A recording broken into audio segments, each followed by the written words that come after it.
finish their business. And so I'm going to hand it back to Maurice. I just checked with Maurice, we're not even halfway through yet. So, I will try and push us along if we end up getting stuck on something. Otherwise, we won't make it for our next meeting.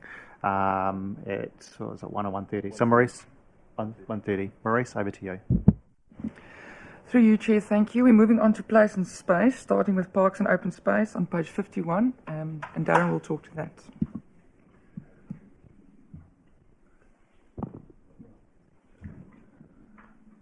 So in terms of the budget and KPIs, so we're generally running on track. The team has had to adjust their work program because of things like COVID, which have had impacts on some of their activity, and also reviewing some of the timing of some of the key projects. In terms of sort of key highlights during the period, the design work for the new amenity building in Aotearoa Park has been progressing, and that's been on the basis of starting that work in the next financial year. The marine garden splash pad surface was replaced and completed successfully, and funding was received from Sport Wellington for the school sports coordinator role, which is a popular program with the schools in the area. Thank you, Darren. And again, just reminding elected members, I know I've said this before, this is the place where you get updated on projects, you get updated on their timeline progress, budget, and so forth. So we monitor this every quarter. And now it's time to ask any questions. Councillor Pravanov. Oh, sorry, I'm looking at the screen and it was Councillor Halliday. Sorry, Jocelyn. Through you, Mr. Chair. Look, I'm just noting the Aotearoa Park project. And it's not a question around the budget, it's more of a question, I note that the work's being done with regards to the building that's going in there at the moment. And I know that iwi are included in the conversations around it. My concern is that the community board's not included in these conversations. It's a significant asset to the Paraparaumu ward. I know it's a district-wide asset, but I was wondering if that's possible to have the community board or a community board member involved in that project.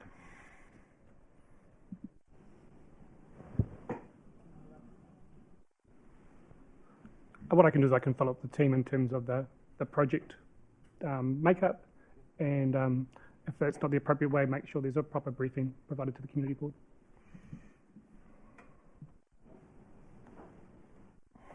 Through Mr. Chair, look, although the briefing would be much appreciated, it's more having a community board member on or a part of the development of this this area. The reason I say that is that Councillor, can I just interrupt you there, because again I want to keep it moving. What I heard staff say is what I heard staff say was they would look into that and the appropriateness of it, and so they weren't saying no in terms of community board members. They were saying they'd look into that, and then if that potentially wasn't appropriate, then whether it was a briefing or so forth. So I think they will, I know they will follow up on that, and then we'll just have to obviously see what the outcome is. And it may be that there is a board member involved on that. So further questions? Thank you. Councillor Pravanov. Thank you. Through you, Mr. Chair.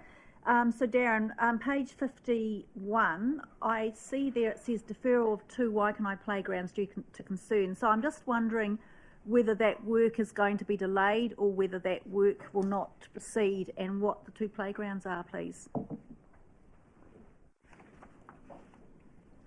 So I don't understand it as there has been a situation where the work won't happen. It's more around a delay to make sure the appropriate consultation happens. In terms of the name of the playgrounds, I'm just trying to see. I would need to come back to you and confirm. I can come back to and confirm that. So I have a second question. On page 52, it relates to, I think it's 52, it relates to the pump track anyway, and I know that's been delayed until delivery until May. If it's actually pushed out further, what happens to the funding for that if it goes into the next financial year? It's page 53. We will speak to the finance team, because there's been specific funds allocated from the community board for that to make sure that that's handled in an appropriate way. So.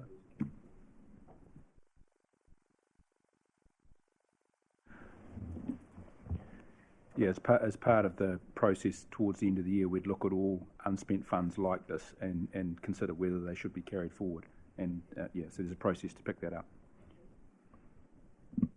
Thank you. I can't see any further questions on there. I had one, which is a bit of a minor but detailed question around the marine garden splash pad surface. Do we know which company supplied the surface for that? And if not, if you can just come to me offline, that would be great. I'd have to come back to you offline. Thanks, Darren. Maurice, if we could move along. Thank you, Chair. Moving on to recreation and leisure, page 54.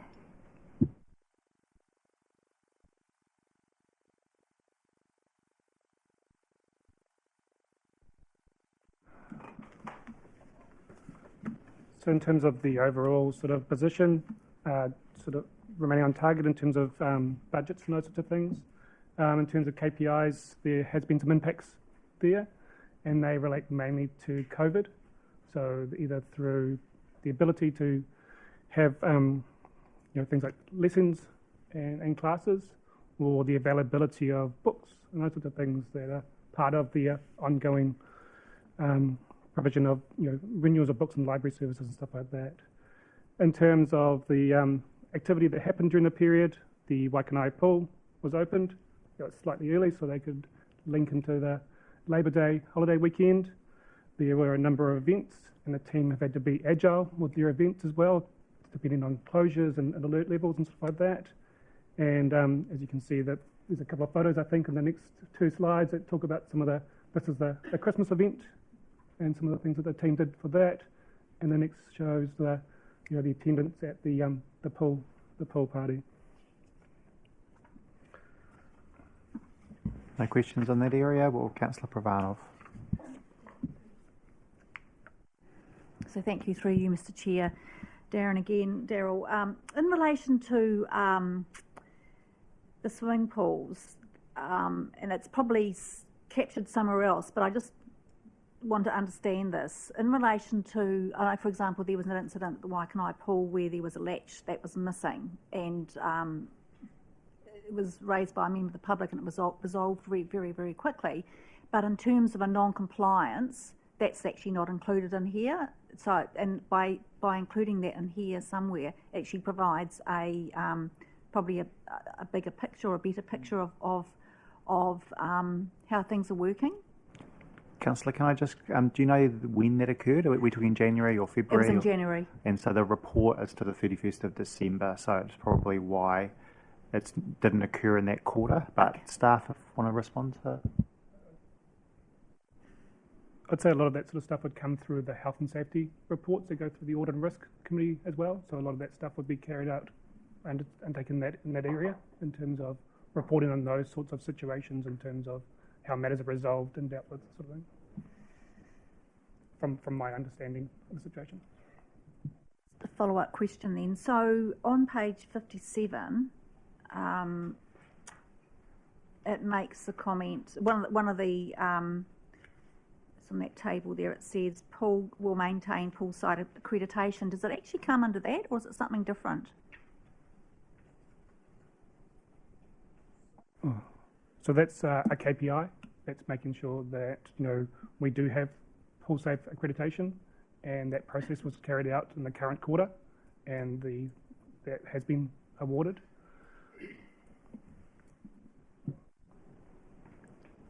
No further questions here? No, thank you. Okay, thank you. So we're just moving along. Thank you, Chair. We're going on to community facilities and support, which will be done by Darren and Janice. Thank you.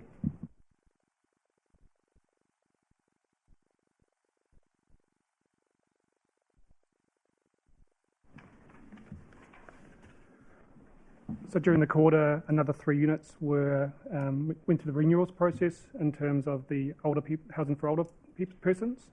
A total of 45 units have now had renewals completed.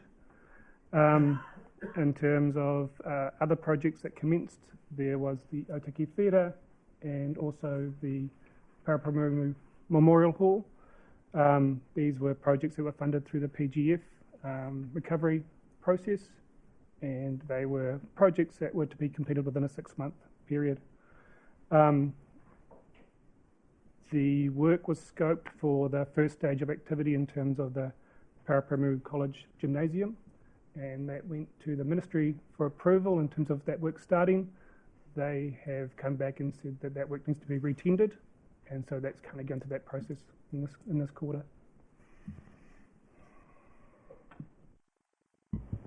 Any questions? No? Sorry, I think I just want to... the danger in sharing, I missed my own questions because I'm looking around the table. I had one on page 62, but I don't think we've come to that yet, have we, in terms of... Or is this 58 through to... So the question was around Zeal Kāpiti. Yes, that should be covered by Janice. So that's coming up, is it, Janice? Yes, that's coming up. Okay. So moving along. Councillor Elliott, did you have a question? Sorry, I do. Yeah, the neighbourhood support one. Can you tell me which who in council is coordinating with that? Could we possibly know? Is that right? And how is that working alongside the Remo work being done by Renee?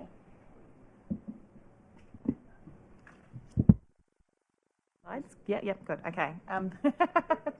So the neighbourhood support work is being carried out through the Connected Communities team, funded by the community safety portion of the social investment budget.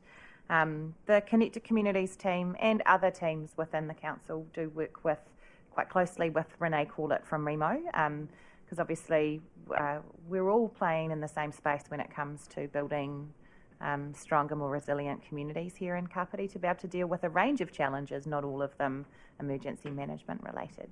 Yeah. It's really great to hear. Thank you very much.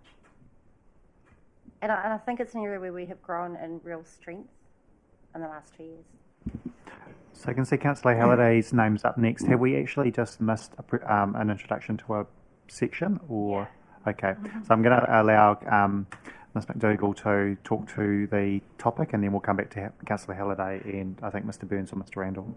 Thank you. Yes, so there is a range of activity highlighted in the report in relation to our community support activities for the quarter.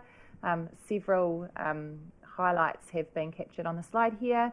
The first being the work that we have been doing with Neighbourhood Support Wellington as part of a pilot program that they were rolling out. The second being a really great little initiative that the Youth Council launched, which links into not just, I guess, work in the community support space, but other activity too across the organisation, as you can see by the fact that the economic development team is involved. A nice link into the Love Local work. So can I just clarify, is that from page 58 onwards too, or is it just 58?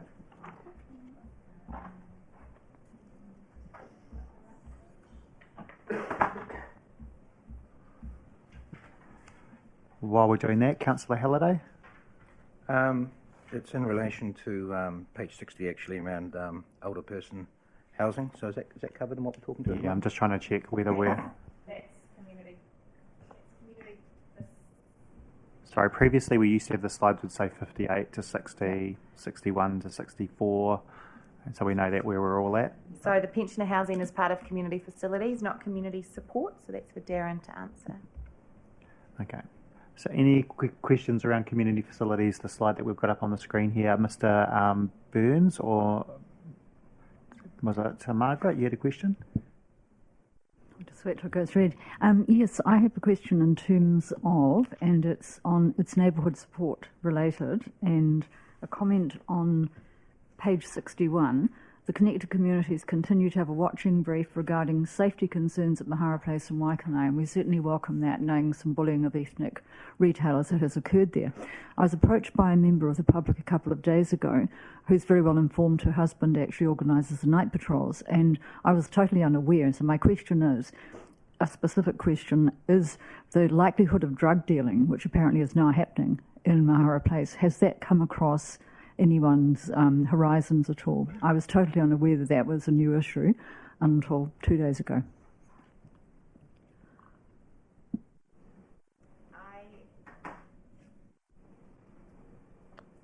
I am aware that of one incident where there was a suggestion that might have been what is happening, but I can't speak to whether that's a specific part of any of the conversations that the team is having. Thank you. I'm just checking that was all. Yeah, and before we move on, we're all on the same page in terms of we haven't skipped again in terms of a category.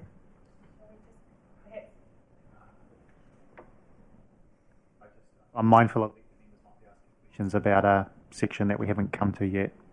So we've kind of we've done slides on both the community facilities part of this picture and community support part of the picture, but I think the questions relate to that are yet to come relate to both of those areas. So do we need to clarify page numbers in the report?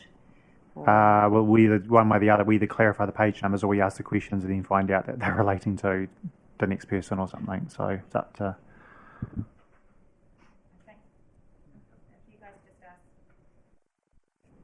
If you ask the questions, we'll figure out whether it's a community facilities question for Darren or a community support question for me. Councillor Halliday.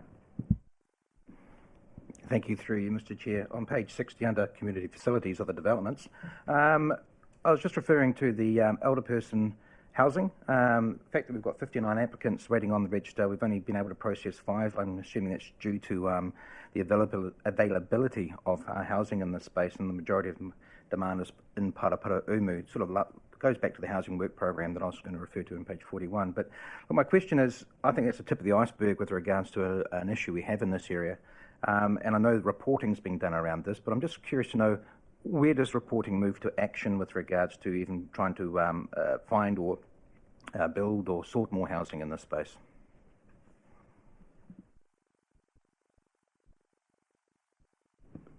That's probably a question for Natasha in terms of the housing work program, and it's probably one that she better to come back with separately in terms of the other questions asked previously. So, Councillor, obviously Natasha isn't here today. It may be a question that you could ask the portfolio holder over lunch. Might be able to, if in the absence of staff, answer that for you as well. Any further questions? One other question, through you, Mr. Chair. On page 62, just the performance measures, we talked to a percentage of council-owned buildings that have a current building warrant of fitness where required.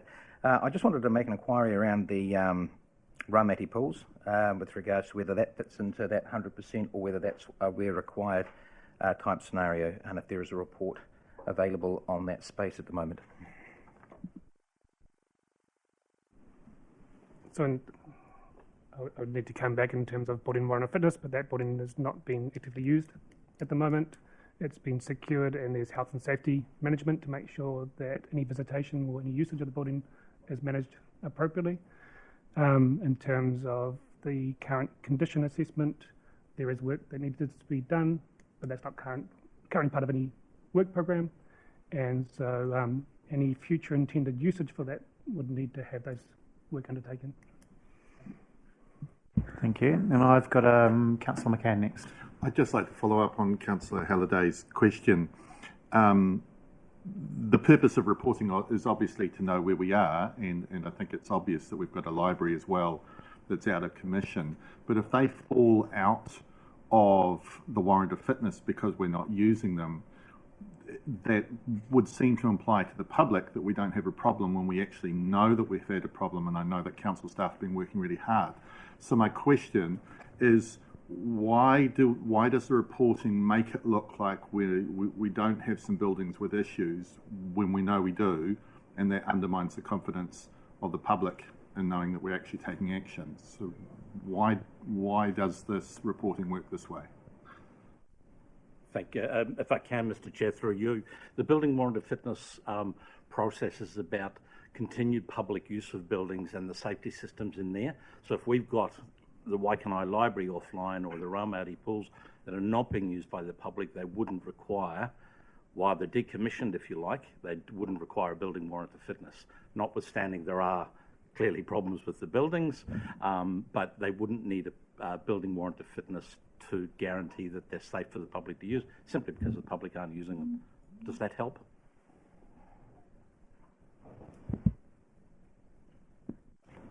Could I ask whether it's possible in future reports that we just note that certain assets, which were, for instance, the library or those pools, are noted, so it's quite clear to the public that they've been taken out and therefore are not required to have a warrant of fitness? Because I think it's very unclear at the moment. Can I just check? We've got the comment section there. It's got on track. Could it, in terms of listening to the question, could it simply say on track and then noting this building and this building currently unoccupied? Or are we creating work that really the public aren't interested in, or are they? Sean? I would just add, so there's a legal requirement to have those building warrant of fitnesses approved and updated annually, inspected, and the whole, that KPI relates to that whole aspect of our operational work that we do. The library and the Raumati pool, this isn't a measure, I guess, of the quality of our building stock. It's a mandatory requirement that we have to do with regard to building warrant of fitnesses. So I'm not sure whether, I mean, you could put a note in there, but we do report on, I thought, the Waikanae Library and the Raumati pool separately in terms of projects that relate to what's happening in that space. So this is I'm not sure if this is a mandatory DIA requirement in terms of a KPI, but that's the significant difference that relates to this particular KPI. And I don't wish to enter into debate. I think the point is whether it's mandatory as a KPI or whether it's giving the public confidence that the information matches with what their understanding is. I'm worried that without investigating whether we could add a note, that members of the public will look at this and therefore not trust other information. Okay. Well, I think that that point's been made clear, and staff will consider that and whether any further action needs to be taken in terms of the reporting. So, yeah, well, we certainly could come back with it because we do also have other buildings that don't have a requirement to have building warrants of fitnesses, or we may have a building that's not in use that may not also have that. So yes, we take on board the comments and see whether we can do anything to make that clearer within James's area. Okay, thank you. So moving along. Thank you, Chair. Just also to note that next time we will correct the page numbers from the beginning to the end in the slides. So apologies for that. We're moving on to economic development. That's page 65 to 71. Darren? Can I just interrupt there because I've missed the zeal question? Yeah, just and partly because I got a bit distracted by the riveting building certificate question. The zeal, we had a report back on zeal and are partially achieved in terms of the work being done in Otaki. Has there been, and that staff were to continue working with them, it doesn't really refer to anything around that particularly. Has there been any further progress or any update on that? Definitely ongoing conversations, and we'll make sure that for the next quarterly report we provide an update. Thank you. And I hadn't gone back and checked the minutes from that meeting, but I think there was actually a comment or a recommendation included in that specific category relating, I think, staff actually bringing a report back to council in regards to that partially. So maybe just follow up on that. I think there is. So the next quarterly report may be a way to do that, or I'll check the recommendation. Thank and you. If it needs to be separate, we'll make it a separate item. Right. Sorry, Maurice, back to you. Yes, thank you, Chair. Just saying economic development is from page 65 to 71, and Darren will talk to that one slide. So in terms of expenditure and those sort of things, they generally remain on track. The variables in terms of income and expenditure in terms of capital relate to the Gateway project and forecasting for that. In terms of activity, so this was a part of the delivery of the ED strategy. So the appointment of the Independent Economic Development Katakitanga Board was completed during the period. The work on the Elevator Taki identity work was progressed along with the appointment of the Community Connector role, which is continuing currently. And there's been further work in terms of social media and activity in that area. Other work that was started was the destination plan activity, and that is continuing. And there was also funding received, as mentioned before the youth initiative in Otaki. Thank you, Darren. Councillor McCann. Just referring to page 66, and we've covered that, making sure. There's a note here about strategic land purchases. What I'd like to know is while the information here lets us know that we're purchasing or not purchasing, where in the council program of work do we get a report back about what's happening with that land and whether the issues that were raised and caused the purchase of that land are being dealt with? Where in the council work program does that occur?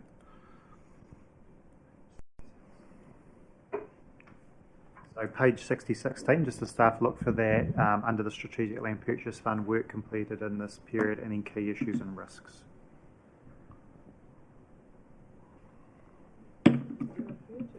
Is that what you're referring to? Just Is it a specific comment or is it a general statement? No. So the question there was, given we've got this information that's being presented, where in the council work plan quarterly report anywhere do we refer to what's happened to those strategic purchases and updates on that? So there is I think it may be next week's meeting. So there's a strategic property update report that comes back through to council, and generally that would be in the public excluded section of that meeting, because it gives an update on where we're at with a number of those properties in terms of procurement, and also raises any future issues with regard to purchase or disposal. So it isn't a standing report within the quarterly report. It comes to the council if there's anything to update in terms of the process, or anything new that's come up in terms of a strategic property that's proposed to be acquired. Thank you. Councillor Pravanov. Thank you, Mr. Chair. So I have a number of questions. Page 67, Elevate Otaki. So I'm just wondering what the origin is of this 90k that council is funding, and whether other community boards also have that funding, please. Page 67, did I say?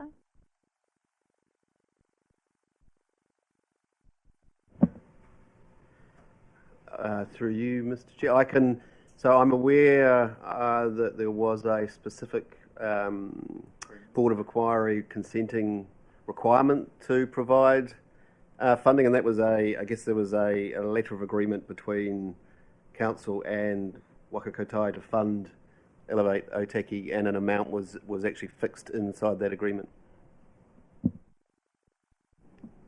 So then a follow-up question, how long does this, do you know how long that funding continues for? 5 years. So I believe this is the last year of that. One more year. One more year of that. Thank you for that. So now I'm going to move on to page 68 in relation to the Kāpiti Gateway. So there is, just looking at the actuals, the budget and the forecast, so it's my understanding there's quite a lot more work to do, and I suppose I'm interested to know how much is budgeted to on I suppose design consents before we actually get to building it, and whether or not there is, what the risk is of it being overspent and how that will be dealt with, please. Can I just check before staff respond, and I'm not trying to shut the discussion down, if I could be completely transparent about that. I made a note myself reading the report that we're talking about the report, we're reporting on the period to the 31st of December. So if staff want to respond, I have no problem with that, but just noting that the report is reporting on the activity to the 31st of December. So over to staff to comment how they see fit. I would say that a lot of those questions were answered in the paper that came to council recently in terms of the Gateway project, which outlined the different project costs and the contingencies and those sorts of things in place in terms of risk. In terms of how that's funded through a mixture of PGF funding and funding from council, as per the paper that came to council. So thank you for that. And obviously, I do remember what was in that paper, and I suppose, which is probably outside of when this report, but whether there are any updates to that, and I don't expect you to answer that. But could I just clarify, there will be updates moving forward because it'll be treated as any other project, just like the other projects within this paper. So we will get updates moving forward. So thank you. I have one further question on page 71. So this relates to the economic development strategy. So here we've got a performance KPI here, but there's no figures related, no cost, no budget related to this. Is there any reason for that? Explanation for that, please.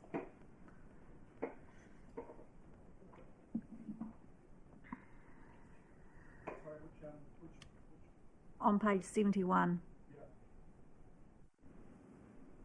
This is in terms of achieving the activity as opposed to budget.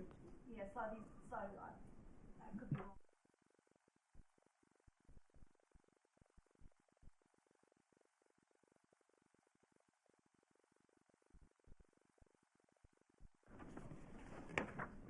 I suppose what we try to do is cover all the budgetary items as part of the commentary in terms of the overall activity, and we would make any commentary in terms of any issues with projects as part of that commentary that you see on page sort of 65.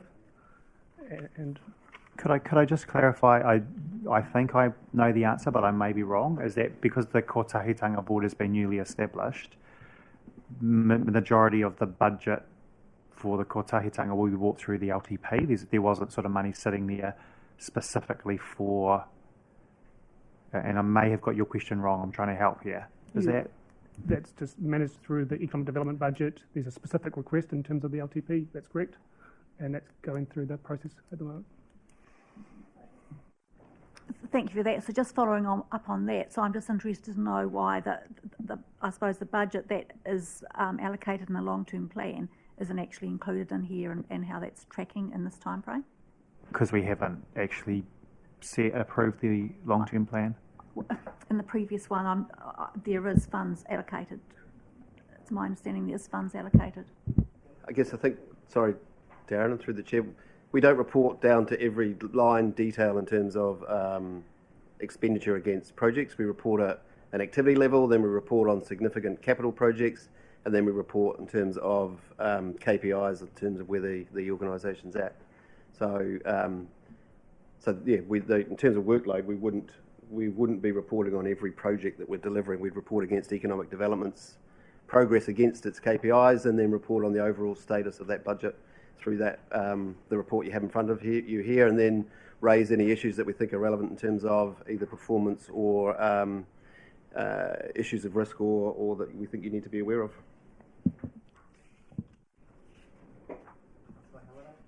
Sorry, Councillor Halliday.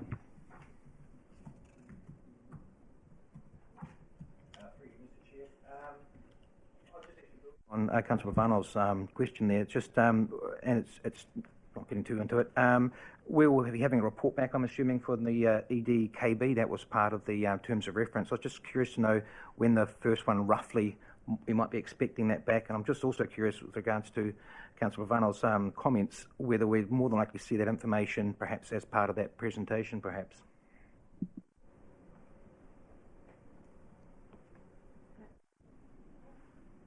There should be a report coming back from the board in the next few months, and that will give a detail of the activity to date. In terms of budget, at the moment, the activity's been aligned with activity in terms of the economic development team, so there's no separate budget. So what I would see is, as part of the long-term plan proposal for next year onwards, there's an amount that's been proposed, that there would be directed reporting against that, because that's specific budget for usage by the board.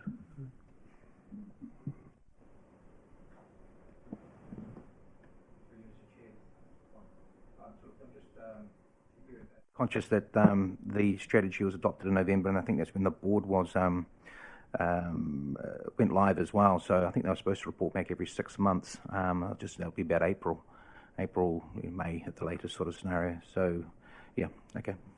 Thank you. And although I accept your point, I think acknowledging that they were, it was just before Christmas, and we obviously all broke for Christmas in January. So, whether we want them to report back, even if there's only been 6 or 7 weeks worth of work, whether we'd rather them report back when there's been, they've had a chance to meet together and do a few things. It's probably more the point around it being more beneficial. Councillor Elliott. Oh, look, thank you. I'm on page 69, just under other events and funding for creative events, concerts in this case. My question is around the creative communities grant funding from the government and extra funding given because of the COVID and because we lobbied well for it and we got it. So as chair of the Grants Allocation Committee, there has been extra funding granted. I'm not sure if you're the right person to answer this question, but why has there been a 5-month delay despite quite considerable lobbying from Jenna and I to get that money out of our bank balance here into the hands of local applicants? So it's just a really good time to bring it up, and you may not be the person to answer and you may not want to take it offline. The best thing for me to do is come back to you separately on that. I have a paper that I've received recently in terms of creative communities, so I need to, which I understand is coming through shortly. Yeah, that would be appreciated because we were really aiming to try and get this money out into the community prior to Christmas, and it's just we've just had no progress, no traction. Okay, Thanks, Councillor. It sounds like Darren's going to come back to you. Councillor Randall. Yeah, thank you, Mr. Chair. I'm aware of your previous ruling, but my question, and it can be answered yes or no, has the resource consent application for the gateway with KCDC is on hold, but by now someone should be able to give me an answer whether it's been granted or not. Through you, Mr. Chair, the consent has not been granted. It remains on hold, awaiting further information from the organisation. Thank you. I can't see any further questions, so we're going to move along, Maurice.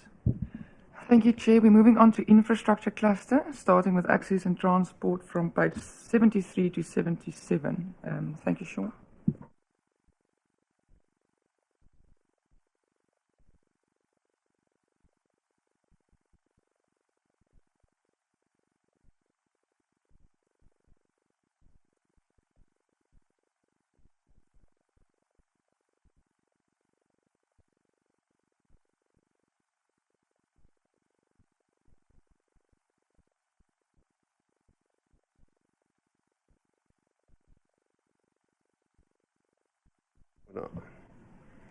Read the so the reseal program, the actual chip sealing and asphalt works, the physical works will be starting next week across the district, and the M2PP revocation, again, work is progressing well there in terms of the to the south, and looking at having that Ramity Road open, I think, within the next 2 to 3 weeks in terms of the roundabout, and then they'll be progressing on up through to Harker Street and the rest of that work.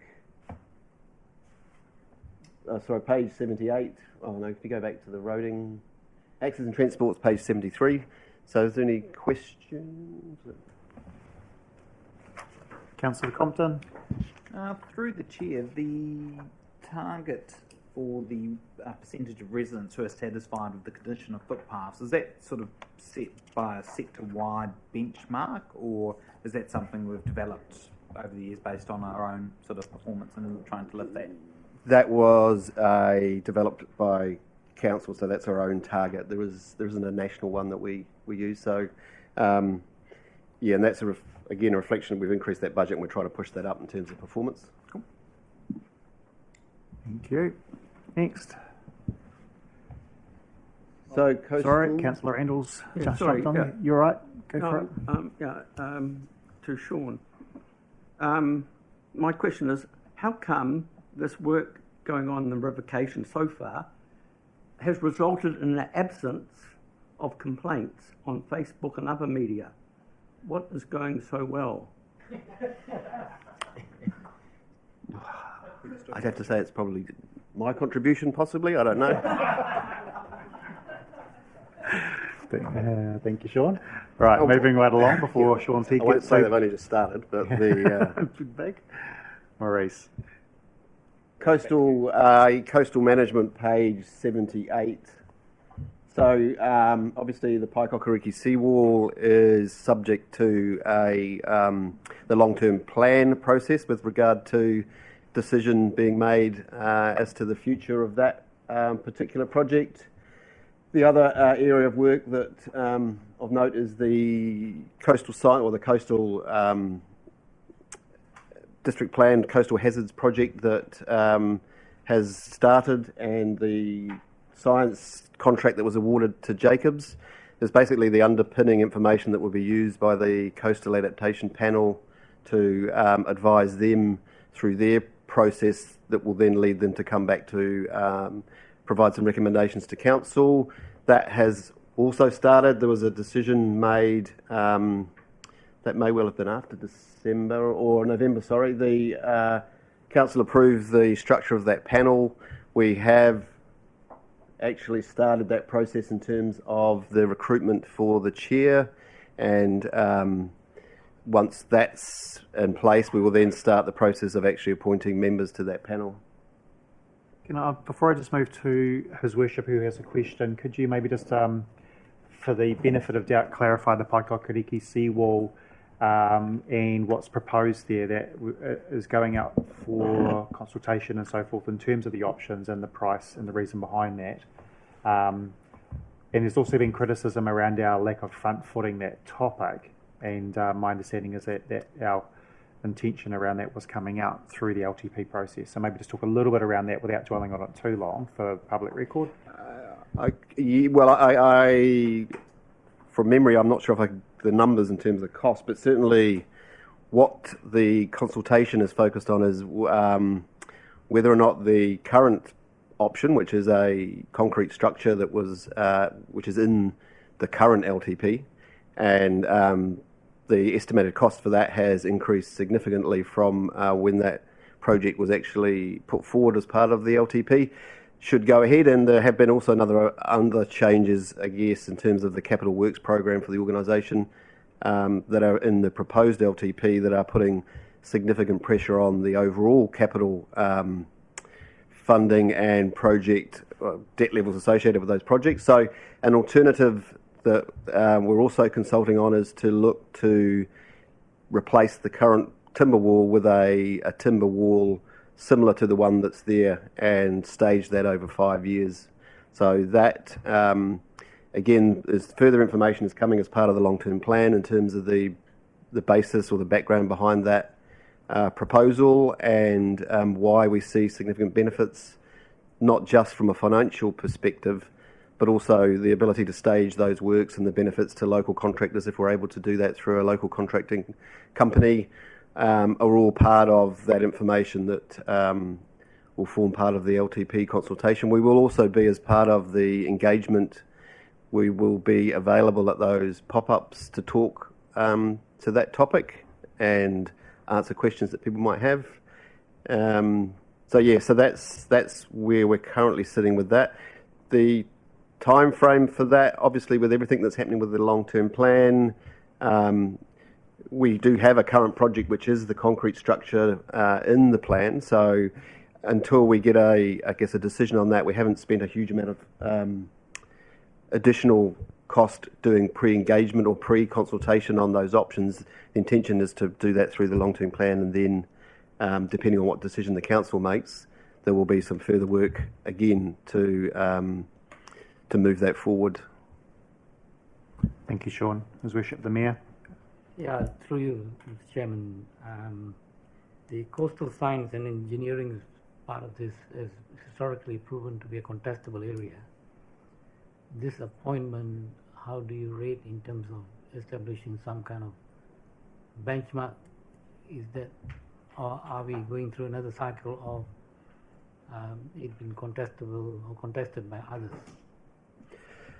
So we certainly were conscious of that previously. So the current, so we went through an open tender process for the current contract with Jacobs. There was a working group established to determine, to work through, I guess, the scope or the structure associated with that tender. There is also an independent peer review that is being undertaken as part of that work. So Jacobs are the main contractor.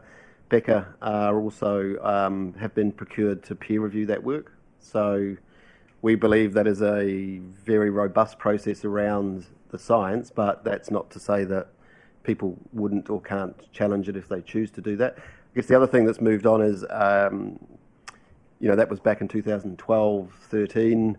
There is significant, I guess there has been significant movement in the understanding of coastal science and coastal effects associated with climate change, that, both in national documents and guidance from both NIWA and MFE that we will also be referencing in terms of that work.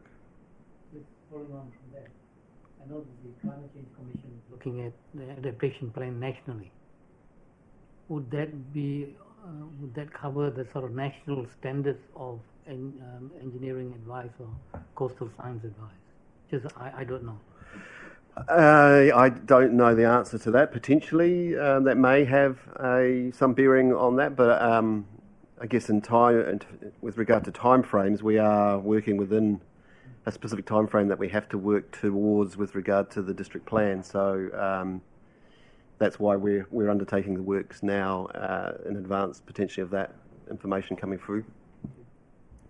Mr. Burns, is that? Yep. Yeah, in one of the previous quarterly reports, it was talked about the Ramari seawall replacement. Can you give us an update on that, please, through the chair?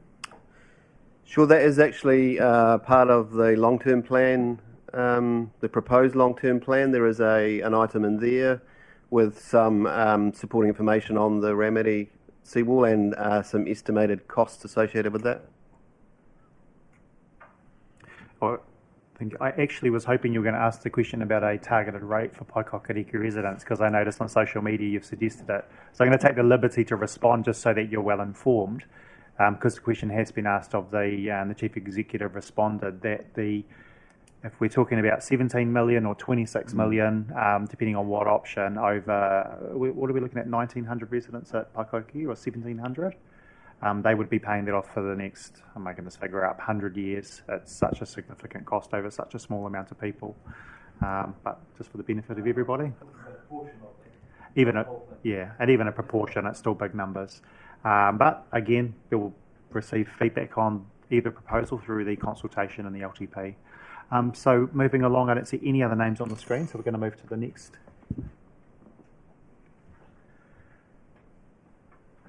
So this is the, I guess, the sustainability and resilience, which is the climate area of activity, but also covers our waste minimisation activity area there. So again, a couple of activities there. The waste forum was held here prior to Christmas.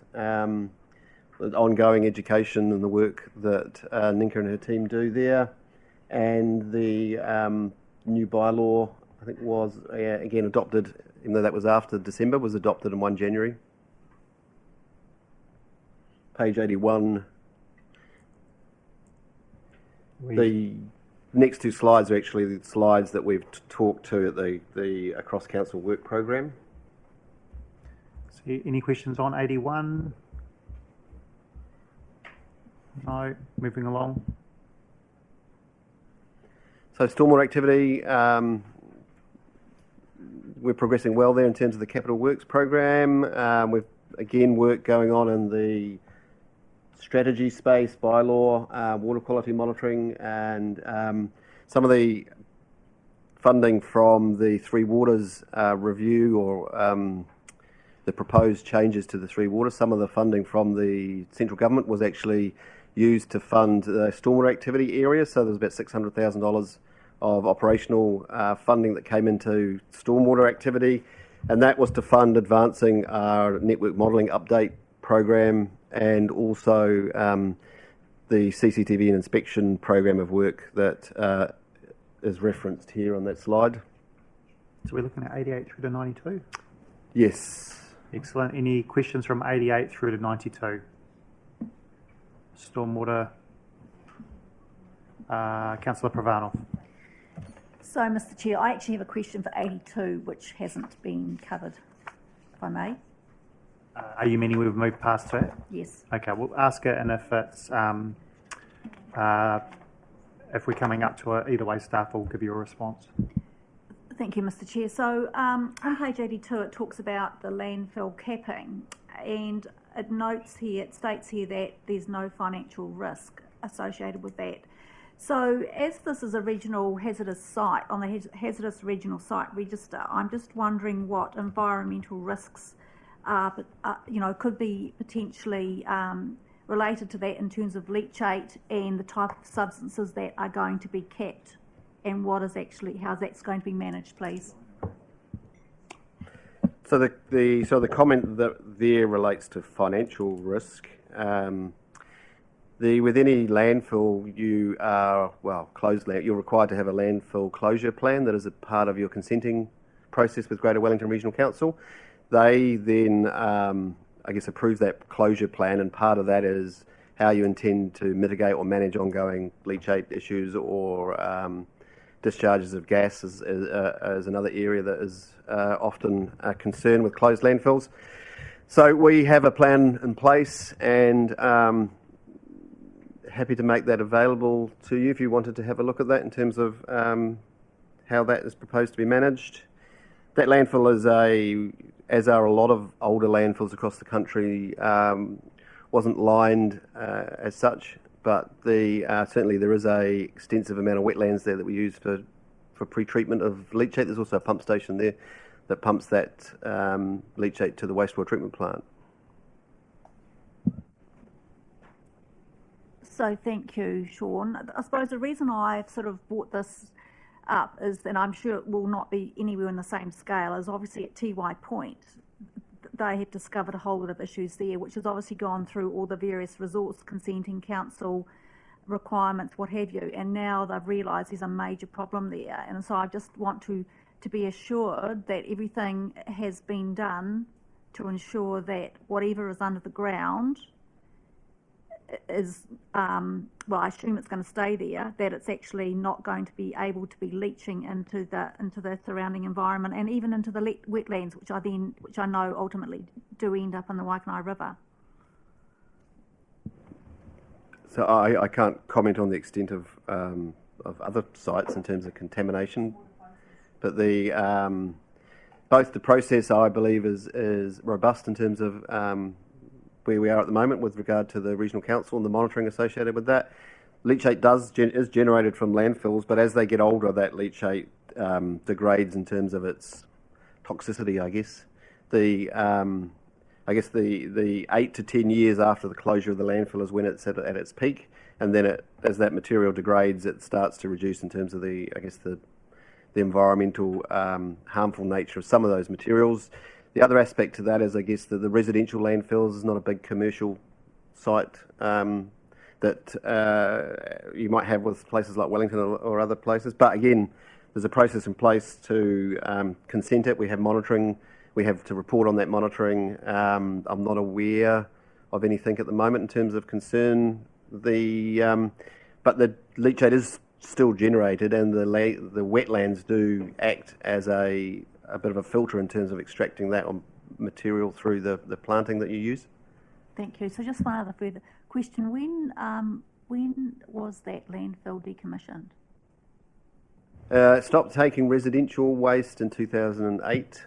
The closure plan is really the if you want to call it the decommissioning. It was still taking clean fill, still does take clean fill, I think, but that was the only material that was going in there basically from 2008 onwards as just clean fill, so no residential or commercial waste. Okay, moving along. So wastewater, primarily, the primary issue in the wastewater area is obviously the reconsenting of the wastewater treatment plant. Consent expires in 2022. we have been working quite closely with iwi and have now a management structure and some significant involvement with them and support for our proposal to look to get a temporary consent from Greater Wellington Regional Council that we would hopefully take us through for the next 5 years while we work more closely with iwi on a longer term consenting strategy. Page 94 there, Sean, the withdrawal of support by the current agent. Is that them just withdrawing support for that particular product, period, like for anybody, or have they just stepped out of a relationship with KCDC over providing support? So under key issues and risks and the failure of the blower unit, premature failure as a risk. Yeah, so they, the age of the equipment, I think, is the issue there in terms of that support, and that, as it says, it's non-stock equipment. We are currently looking at advancing, because there is budget associated with that upgrade in next financial year, looking to try and advance the procurement of a new blower for the treatment plant and to move that money forward into this financial year. Thank you. Can't see any further questions. Moving along. So again, the water, a lot going on here with regard to the water safety and resilience, the upgrade to the Waikanae water treatment plant. That is progressing well, but although possibly not as quickly as the projected expenditure in this year's capital work program. And I think Ian mentioned there's more work to be done in terms of the forecasting. This was as of March. One of the strategies we're looking at there to both to advance that work as we're planning in terms of the overall program is not potentially affected by that, it's just the timing for this financial year, would be to advance the Tasman Road water main upgrade, which is a growth-related development in Otaki. We're looking to supplement the main that runs to the beach and to improve both pressure and available capacity. That design is completed and ready to go. So the proposal would be to do that in advance. Again, this is an area where we have funding next year, and it's part of that ability to deliver and to move projects and be reactive to changes like that we are proposing to do within Otaki. And the other piece of work is just the Paikokori water treatment plant. We're doing some work down there in terms of condition assessment and renewals programming for next year. Thank you. Don't see any questions, so next. Through you, Chair, we're moving on to district-wide planning. Hamish will take us through that, page 104 to 106.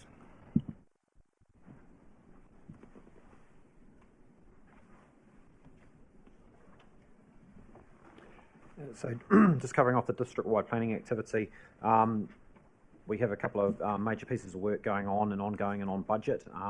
And just to highlight that the first one of those relates to the comment Councillor Holborough was referring to earlier, where the planning team has been working on progressing Variation 2. Subsequent to this reporting period, the appeals period closed for the Variation 2, where no appeals were received, so that variation is now complete. And the second area of work to note there is with regards to scoping and understanding the forward work program for plan changes, and you'll be aware that the LTP's identified a large component of funding for a future program to support plan changes, in particular for the need to support the district plan to respond to a number of changes, national policy and directives, and a number of other issues as well. Thank you, team. Any questions in this area? No. Moving along. Through you, Chair, we're moving on to regulatory services, page 107 to 112, and James will take us through. Hello again, Mr. Chair, Your Worship, councillors and community board members. As is my wont, I start in the right-hand corner, just to let you know that we're on budget for the year to December, and we're also on track for our KPIs. As all parts of council, I think coming out of COVID restrictions, this quarter saw quite a significant increase in activity. The service requests alone were 3,100 plus, and if that trend continues, we will probably exceed our service requests from last year by about 20%. We just came in under our KPI for the quarter. I think we're looking to respond to 95% within the required timelines, and we just come in under that. Building consents, 265, were issued in the quarter on average within 12 days. And that's exactly the same number, ironically, than the pre-COVID stuff from the quarter last year. 1,300 odd building consent inspections were undertaken, usually within 2 to 3 days. There is still a fail rate of 38% or thereabouts on those building inspections, which requires us to go and re-inspect, but of course requires the builder to do some remedial works. And we're looking at, as part of our engagement with the sector, identifying frequent flyers and current themes and issues that we can take back and improve that. And to the earlier conversation around building warrants of fitness, there was 24 inspections, a little bit down on our target. We have around 360 buildings that require BWOF inspection on a 3-yearly cycle, but we're confident we'll make that up. Next slide, thanks Maurice. We'll take all the questions together. Again, resource consents starting to get busy again, 69 consents and a variety of peripheral RMA approvals required. Interestingly, all of those were issued non-notified. Quite often councils get criticised under the RMA of putting people through torturous public processes. In this quarter, they were all dealt with non-notified. The real money kicker for a developer is the next bullet point, is the 223, 224 subdivision certificates. This is a process we need to get right, because this is when the sections can go to market after they get title, and the team continue to turn those around within the statutory time frame. And then if we go to the public safety team, the highlight just there, our continued work in that swimming pool inspection work, and there was 96 and 69 revisits. So we're getting difficulty with pool owners complying at times, which means significant rework and potentially may result in enforcement action. But Jackie's team are working on that. And then the really pleasing one is the number of known dogs that are registered by December, and the number of really hard ones, 234. They're the really tough ones by any standard in any council I've worked with. That's a pleasing result for this time of year, through that annual renewal cycle. So happy to take questions, and I'll just go to the report so that we're on the same page. Councillor McCann. Thank you very much. On page 111, I was just curious, and again, I'll try my best to phrase this as a question. The very last part of the graph there, percentage of users, respondents agree that pre-application processes are useful and informative. And I think it then refers to page 112, the last graph, chart 2. My question is, why do we include people who did not use that when they completely skew the point of that purpose? I'm not sure if you've got a better handle on it. It is one that I intend to revisit, because it does absolutely skew. If you take those, didn't use the service out, it's actually well within the KPI, and it's one that I, whether we include it as a KPI in the LTP, I don't think we do, but it's business information that I still want to have, but we need to tidy that up, so thank you.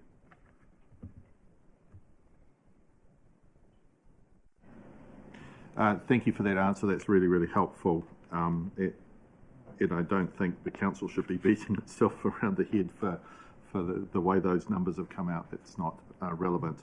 I would just like to note that obviously that this is an area that we're significantly interested in, especially with the overlap of what the housing portfolio had been asking for an evaluation of in that area. So thank you for answering that question.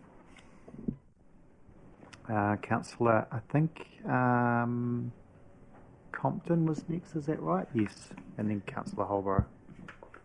Thank you. Through the chair, in terms of the registered dogs figure, so the 234 remaining unregistered, is that based off dogs that we knew were registered the previous year who haven't been re-registered, or would that include dogs that have passed away in the year and their owners haven't notified us? Or how do we sort of get to that figure of knowing there's exactly 234 unregistered dogs? In fact, through the chair, it's based off the known dogs from last year or the known dogs that have come in, and there is an element of tidying up. People haven't let us know that the dogs died, but it is that tidy up and also the hard end for those people that don't. It's based off last year's known numbers. All right, moving along. Okay, through you, Chair, the last cluster of this presentation is governance and tangata whenua, and Janice will take us through that.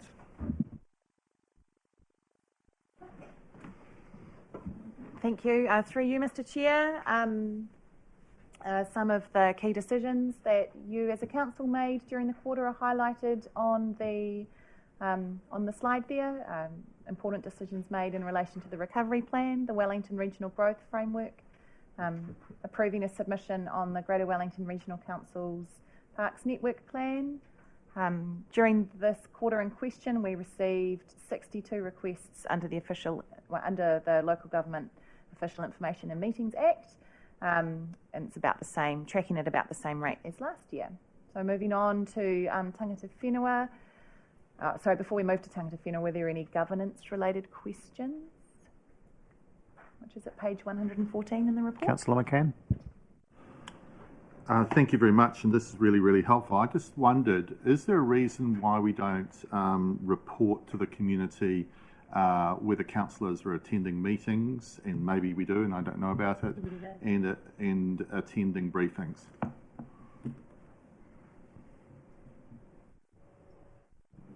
Meeting attendance is reported via way of minutes.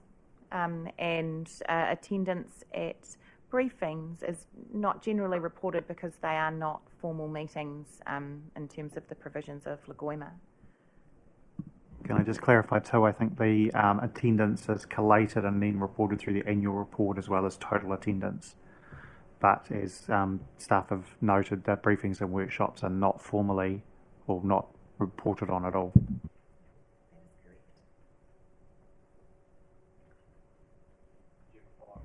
Follow-up question?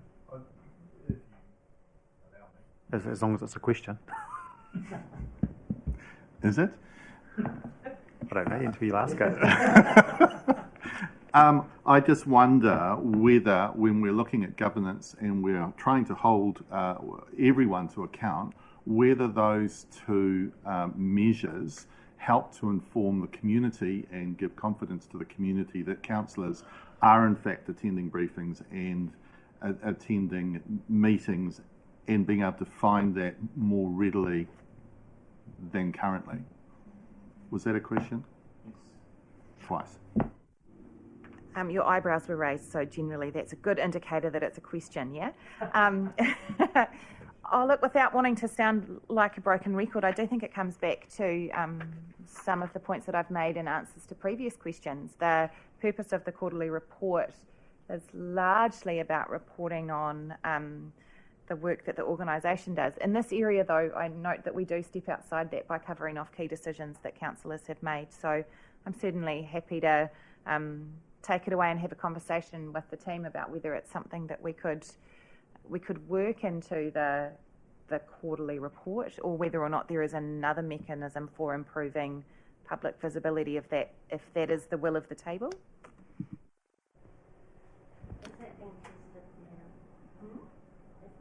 Can we take that offline in the sense of partly due to time? I think it's a valid point that's been raised around, we talk about participation, we talk about engagement and the representation review and all of that sort of stuff. And then maybe then having a discussion now, it's coming back around what we could or couldn't do. Because otherwise we could be discussing about things that we either can't do or shouldn't do or so forth. So I think it partly goes to addressing the point that Councillor McCann has raised, and then at that point the table can have a view on it once we know further. Is that okay? Thank you. Councillor Randall.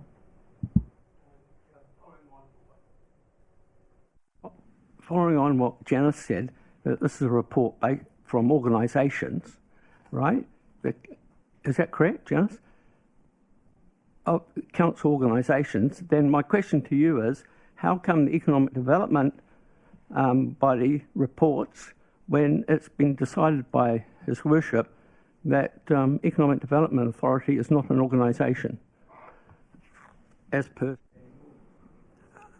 Oh, look, I try really hard not to get into a debate with the councillor about that issue. I would just say I think what we've seen today is that progress in relation to establishing the board has been reported. That was a council activity. Thank you. Anything further, councillor? No. Councillor Pravanov. Thank you, Mr. Chair. Just a very quick question. In relation to briefings, is attendance actually recorded by council staff and for the whole meeting? Yes. Thank you. Right, we're going to move right along. Question.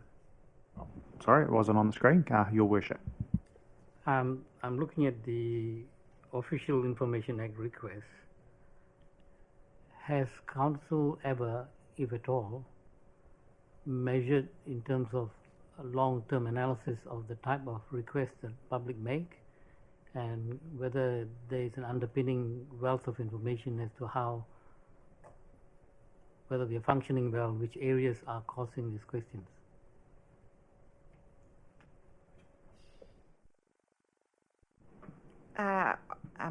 This is a new team within my group, so I am still learning a little bit about past history there. I am aware that in past years we have analysed various parts of the official information progress.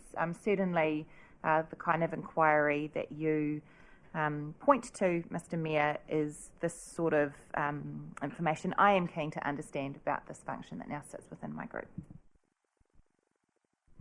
Thank you. I don't see any further questions, so we're just going to move along. Moving to tangata whenua, as noted on the slide, Te Whakamininga o Kāpiti has continued to meet, and we have provided support and have worked with iwi partners to engage on a number of important council kaupapa over the period, and they are noted on the slide. Any questions out of the section for tangata whenua? Don't see any. And I think if my paper, yes, and I've got a big thank you up there, that's okay, you're welcome, that we are at the end of the report, and I'm just looking to whether recommendations are on which pages I'm scrolling through.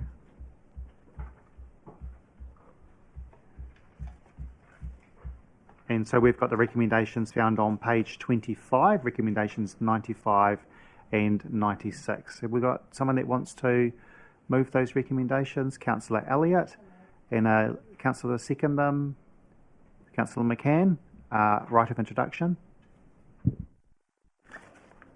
Look, thank you. I will use my right of introduction, perhaps for just as part of debate as well. Firstly, I wanted to check whether or not there were anything that was wanted to be noted with these recommendations. No, nothing was raised. There's some notes out of the actual meeting itself, which we'll come to at the end of the meeting. Okay, look, thank you. I just wanted to refer to two pages, tangata whenua and governance, and just like to really, really congratulate the organisation and our iwi liaison person, Kahu. We've had a really great run since Kahu's been here, and there are so many ways that he's added to our whole workplace actually, and certainly put us on a wonderful journey as far as enjoying our partnership, and it's been really quite special. And just secondly on building consents, page 111, we're halfway through a build at our house, and I just really like to say that it's been really amazing to, right through this process, and it's been a long process, that working with the council consents department has been great. They get back to me generally in 24 hours and often in 12 and sometimes in an hour if there's a query from anyone. And so, look, thanks very much.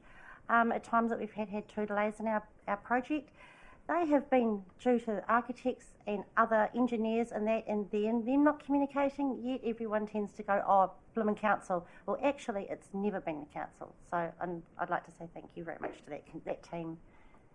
Thank you, Councillor Elliott. And if I could just add a little bit to that, and I know that Councillor Elliott would share my views, although Kahu's the most, I guess, visible within that team, equally some great work from other members within the team, having been involved with them, for example, on the multi-economic development grants and so forth. So as a team, fantastic, and certainly the work that Kahu's doing as well as is noticed. Councillor Holborough. Yes, I just want to say that I hope you include those previous comments on your list of compliments for the next quarterly report. Yeah. Thank you. Councillor McCann. Thank you. I'd just like to thank the staff for what was, it's a very, very comprehensive piece of information and mostly written in very plain English. I was too scared to note a couple of questions I had that were about things I couldn't quite understand, but we'll come back to them. I think it's very informative, but I would like to come around back to the purpose, which is to hold effectively council to task for the things that we've said that we will do and aren't doing or are doing. And so I think in relation to one councillor's comment that information can't be shared by councillors is not helpful, because this is about trying to make sure that we all know what's occurring. So on that note, I would like to thank staff very much for a terrific report that I really enjoyed reading.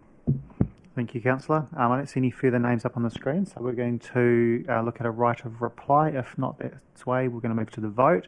All those in favour say aye. Aye, against, and that is carried. So we're now going to move to, I'm just double checking, I didn't get ahead of myself here, the contracts under delegated authority. And Maurice, thank you very much for you walking us through that report.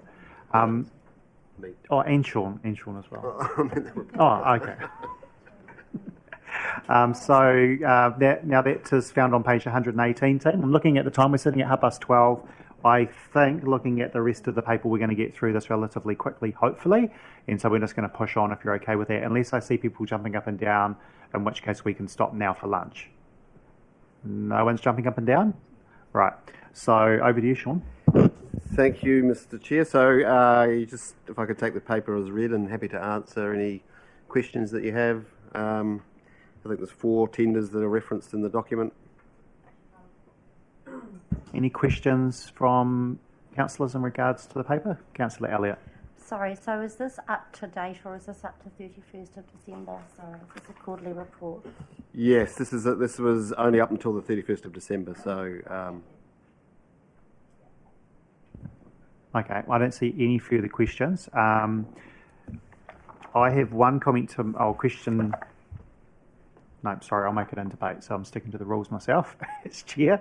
So I don't have any questions. Is there any, Councillor Randall would like to move the recommendations on page 119, recommendation 19. Someone like to second it? Councillor Compton, right of introduction, waived, thank you. Move to debate. I can't see any names jumping up on the screen, so I'm just going to make a comment here. As we looked at the contracts just around the local component in terms of supporting local contractors, and also just noting, and I've got it in another note in the meeting for this afternoon, I think it is, or it might be following on, around the project in Otaki around rangatahi through the government funding, the $950,000, is that whether with the contractors we can just bring them into that discussion. So I know we can't legally bind them, but it would be nice to know that we're referring them to that project that we got government funding for in terms of youth employment. That's based out of Otaki there. So I don't see any further names down for debate. So I'm going to put that to the vote. I'm assuming Councillor Randall didn't want to write a reply. All those in favour say aye. Aye, against, and that is carried. On to item 8.4, the road maintenance and resurfacing contract found on page 121, and just welcoming Glenn to the table.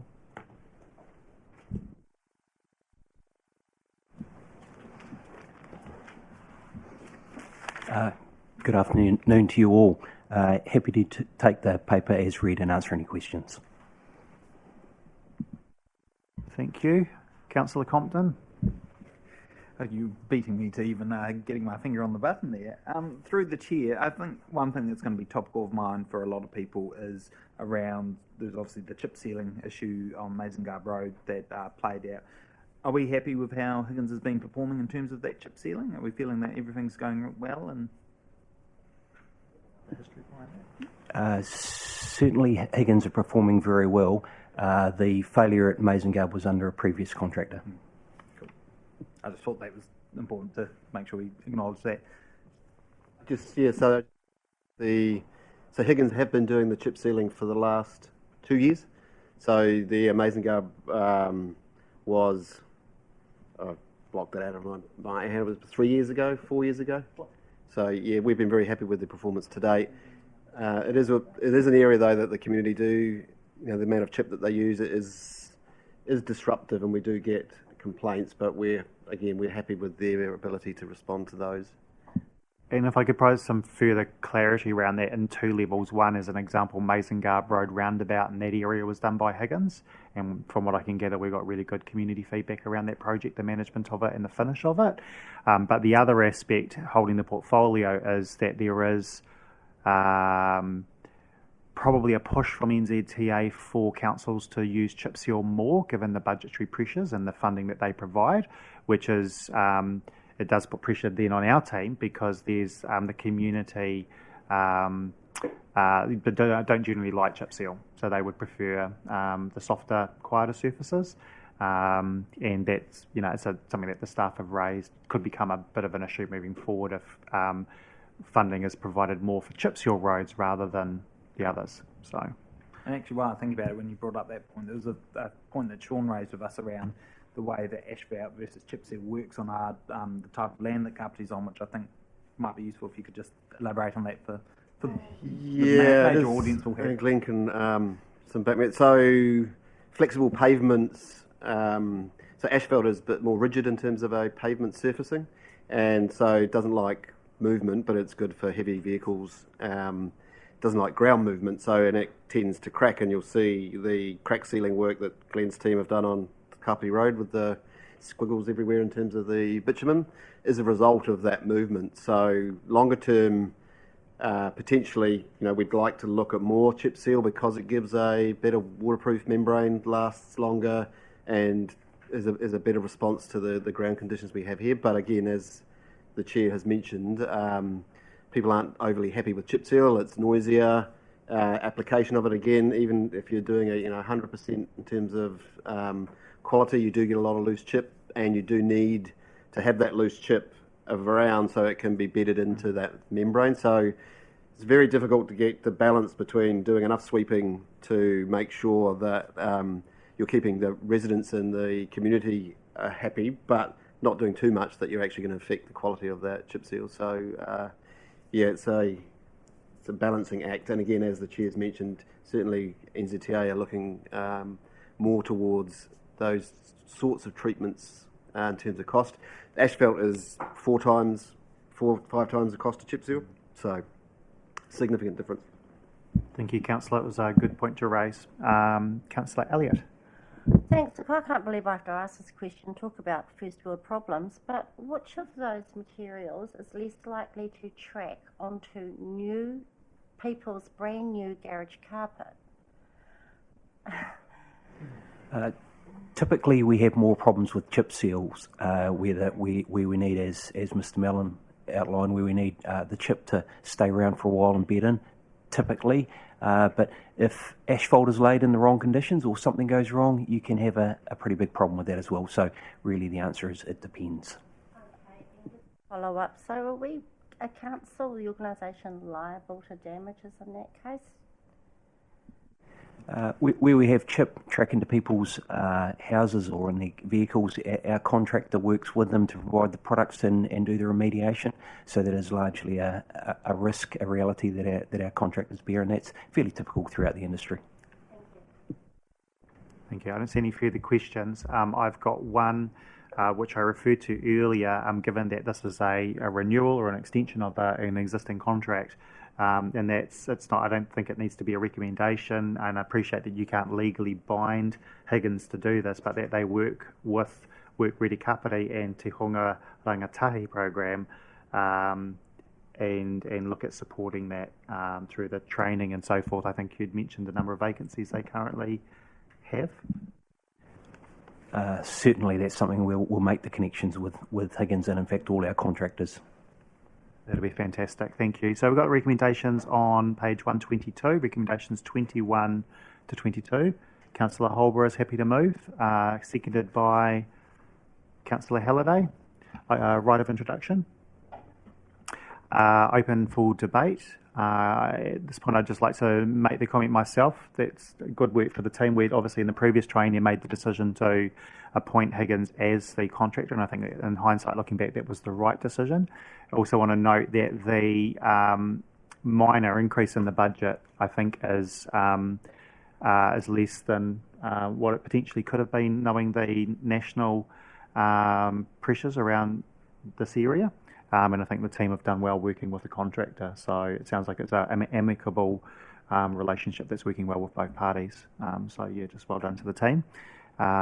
Any further councillors? No. So we're going to put that to the no right of reply. So I'm going to put that to the vote. All those in favour say aye. Aye, against, and that is carried. And Glenn, thank you very much. So then we're now moving on to the confirmation of minutes on page 124. I take them as read unless anyone wants to raise any objection to something that they have attributed to saying they didn't. No. So someone want to move recommendation 1? Councillor Elliott, seconded by Councillor Holborough. Assuming there's no right of introduction, so all those in favour say aye. Aye, against, and that is carried. Public speaking time. I'm not aware of anyone that wants to speak. And then we've got the item 11 in the minutes, and there is none. So I'm going to call the meeting to a close. And thank you everyone for attending, and thank you for staff.